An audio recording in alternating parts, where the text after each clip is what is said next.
Saudi अरब के मक्का में 200 लोगों के ग्रुप ने मस्जिद अल हरम पर अपनी बंदूकों के जरिए कब्जा कर लिया था। सारे लोगों को एक जगह इकट्ठा किया जा रहा था।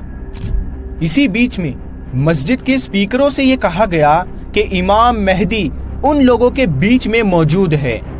फिर मोहम्मद अब्दुल्ला कहतानी नाम का एक शख्स उन लोगों के बीच में आ जाता है और स्पीकरों से फिर से ऐलान किया गया कि यही वो मेहदी है जो क़यामत से पहले आएंगे और तुम सब लोग उनकी बैत अभी कर लो। 2 हफ्ते तक वो मस्जिद उनके कब्जे में रहती है। आखिर ये हो क्या रहा था और वो लोग कौन थे?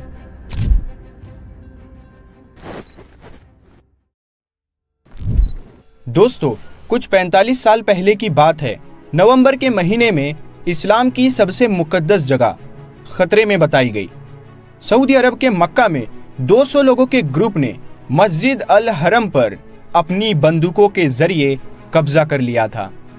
वही मस्जिद अल हरम जहां काबा शरीफ मौजूद है और मुसलमान जिसकी तरफ अपना चेहरा करके 5 वक्त की नमाज रोजाना अदा करता है और हर एक मुसलमान की ये ख्वाहिश होती है कि वो वहां पर उस मुकद्दस जगह पर जाए और हज व उम्रा करे। उसी मस्जिद अल हरम में 200 लोग ऑटोमेटिक बंदूकें लेकर घुस जाते हैं। 2 हफ्ते तक वो मस्जिद उनके कब्जे में रहती है। आखिर ये हो क्या रहा था और वो लोग कौन थे?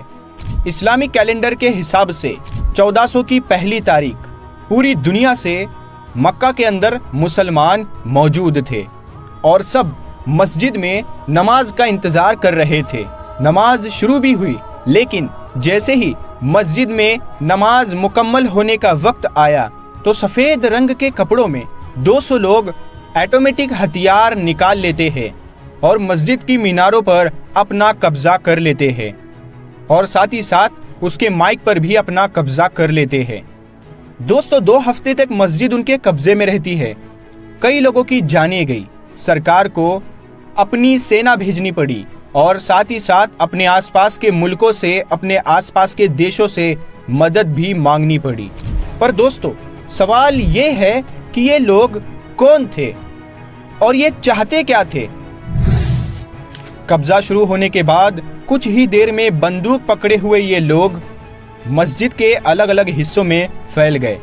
उनमें से एक ने माइक अपने हाथ में लिया और माइक से ये ऐलान किया गया कि हम इमाम मेहदी के आने का ऐलान करते हैं, जो जुल्म और नाइंसाफ़ी से भरी इस दुनिया में इंसाफ लाएंगे। दरअसल दोस्तों, इस्लाम में ये माना जाता है कि क़यामत से पहले इमाम मेहदी अलैहिस्सलाम ज़ाहिर होंगे और इस दुनिया को बुराई से बचाएंगे। अब वहाँ मस्जिद में जितने भी लोग मौजूद थे उन सबको ये लगा कि अब क़यामत नज़दीक आ चुकी है। वो तो बाद में उन्हें पता चलता है कि ये तो एक हथियारबंद ग्रुप है जिसने इस मस्जिद पर कब्जा किया है और जिसे लीड करने वाला, जिसका नाम था जुहेमान अल कताइबी। सारे लोगों को एक जगह इकट्ठा किया जा रहा था। इसी बीच में मस्जिद के स्पीकरों से ये कहा गया कि इमाम मेहदी उन लोगों के बीच में मौजूद है। फिर मोहम्मद अब्दुल्ला कहतानी नाम का एक शख्स उन लोगों के बीच में आ जाता है और स्पीकरों से फिर से ऐलान किया गया कि यही वो मेहदी है जो क़यामत से पहले आएंगे और तुम सब लोग उनकी बैत अभी कर लो। दोस्तों, इसके बाद धीरे धीरे मस्जिद के ऊपर कब्जा कर लिया गया और लोगों को बंदी बना लिया गया। लोगों ने हरम में बंदूकें कभी नहीं देखी थी। किसी ने कभी ये सोचा भी नहीं था कि मस्जिद में गोलियां चलेगी। लोग डरे हुए थे क्योंकि लड़ाकों ने मस्जिदों की मीनार पर स्नाइपर बैठा रखे थे। उनके पास ऑटोमेटिक हथियार थे और वो खुद से ऐलान करने वाले मेहदी के लिए कुछ भी कर जाने के लिए तैयार बैठे हुए थे। मौजूदा उलेमाओं से मस्जिद के अंदर फोर्स उतारने की इजाज़त मांगी गई।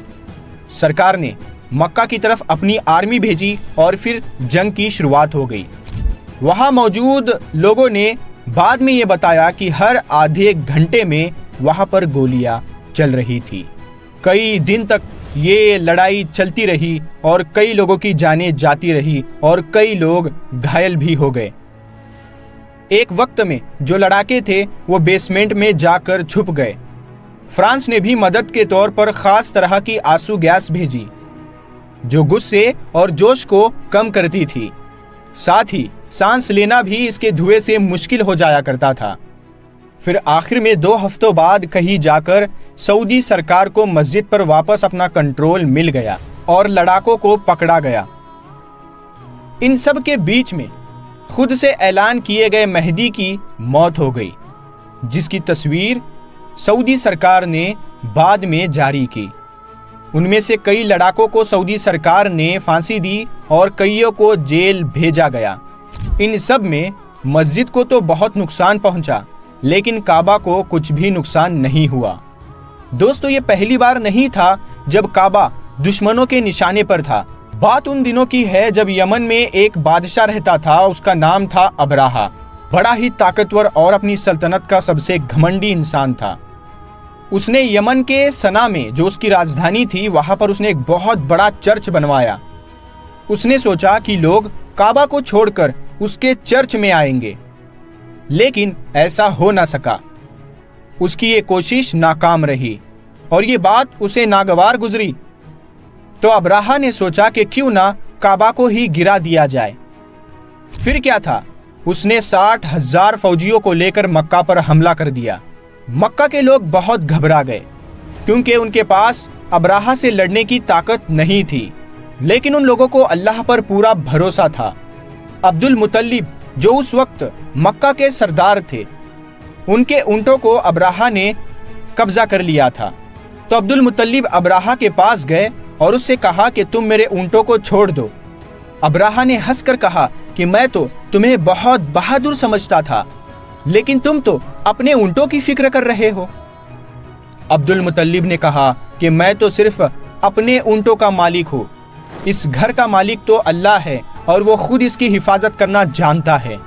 अगले दिन अबराहा ने अपनी फौज को हमला करने का हुक्म दिया, लेकिन क्या होता है, उसका हाथी आगे ही नहीं बढ़ा। बहुत कोशिशें की गई, लेकिन उसका हाथी टस से मस नहीं हुआ। उसी वक्त आसमान से कुछ अनोखे परिंदे आए और हर एक परिंदे के मुंह में एक पत्थर था।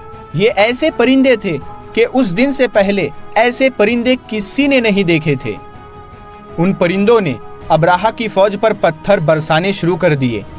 ये पत्थर इतने छोटे थे कि दिखने में तो बहुत मामूली सी लगते थे। उनका जिस्म छलनी हो जाता था, यानी जिन पर भी ये जाकर लगते थे उनका जिस्म पूरी तरह से छलनी हो जाया करता था। अबराहा की फौज में भगदड़ मच गई। अबराहा भी बुरी तरह से जख्मी हो गया और वहां से भाग निकला, लेकिन यमन में जाकर भी वो बच ना सका और वहां जाकर वो तड़प तड़प कर मर गया। दोस्तों, अब अगर बात करें काबा शरीफ के इतिहास के बारे में कि ये कितना पुराना है, तो इसकी कहानी को हमें शुरू से समझना होगा। हजरत आदम अलैहिस्सलाम दुनिया के पहले इंसान थे और अल्लाह के पहले नबी भी थे। अल्लाह ताला इरशाद फरमाता है, जाओ जहां हम निशान बताते हैं उस जगह जाकर काबा की तामीर करो और उसका तवाफ भी करो और उसकी तरफ नमाज भी अदा करो। हजरत आदम अलैहिस्सलाम काबा की तरफ अपना मुंह करके नमाज अदा करते रहे और उसका तवाफ भी करते रहे। फिर जब इब्राहीम अलैहिस्सलाम ने अपनी बीवी हाजरा रदी अल्लाह ताला अन्हा और अपने बेटे हजरत इस्माइल अलैहिस्सलाम को उस वीरान जगह पर छोड़ा जहां आज मक्का काबा मौजूद है, तो वहां पर आबादी बढ़ने लगी। तो इब्राहीम अलैहिस्सलाम को भी ये हुक्म मिला कि अपने बेटे इस्माइल अलैहिस्सलाम को साथ लेकर काबा की तामीर करो, और हजरत जिब्राईल अलैहिस्सलाम ने एक हद खींच दिया ताकि ये पता चले कि काबा किस जगह बनाना है। फिर हजरत इब्राहीम अलैहिस्सलाम और हजरत इस्माइल अलैहिस्सलाम ने काबा की तामीर उसी बुनियाद पर की जिस बुनियाद पर हजरत आदम अलैहिस्सलाम ने सबसे पहले काबा शरीफ तामीर किया था। आपकी तामीर के बाद अमालका और जुरहम कबीले ने भी तामीर की और साथ ही साथ कुसै बिन कलाब ने भी काबा की तामीर की। एक औरत काबा शरीफ में खुशबू सुलगाती थी। एक बार अचानक से शोला उठा और काबा की छत जल गई, इसीलिए قبیلہ قریش نے یہ فیصلہ کیا کہ کعبہ شریف کی تعمیر نئے سرے سے کی جائے، لیکن کعبہ شریف کو بنانے میں جو بھی پیسہ لگے گا وہ حلال کمائی کا ہونا چاہیے۔ ایسا ان لوگوں نے ایک ایگریمنٹ کر لیا، لیکن عرب کے جو پہلے کے لوگ تھے، جو بڑے بڑے لوگ تھے، وہ سودی کاروبار کیا کرتے تھے، تو ایسا ہوا کہ حلال پیسے جمع نہ ہو سکے، لیکن جتنے بھی پیسے جمع ہوئے تھے اتنے میں ہی کعبہ کی تھوڑی سی تعمیر ہو گئی، لیکن پوری مکمل تعمیر نہیں ہو سکی۔ اس کے بعد دوستو کعبہ کی چھوٹی بڑی تعمیریں ہوتی رہی۔ اگر آپ کو کعبہ کی ڈیٹیل میں پوری ہسٹری جاننی ہے تو آپ ہمیں کمنٹ کر کے ضرور بتائیے گا۔ ہم اس ویڈیو کے بعد ایک سیکنڈ پارٹ بھی ضرور بنائیں گے، کیونکہ آپ لوگوں کو مکمل کعبہ کی تعمیر کے بارے میں اور کعبہ کے ساتھ قیامت کی کون سی نشانیاں جڑی ہے، ساری چیزیں ہم آپ کے ساتھ شیئر کریں گے۔ تو یہ ویڈیو آپ کو کیسی لگی آپ ہمیں کمنٹ باکس میں ضرور بتائیے گا، اور ہمارے چینل نور حدیث کو ابھی تک سبسکرائب نہیں کیا ہے تو سبسکرائب کر لیں اور ساتھ میں لگے بیل آئیکن کو ضرور دبا دیں۔ ہم ملتے ہیں آپ کو اگلی ویڈیو میں، تب تک کے لیے اپنا خیال رکھیے گا۔ السلام علیکم۔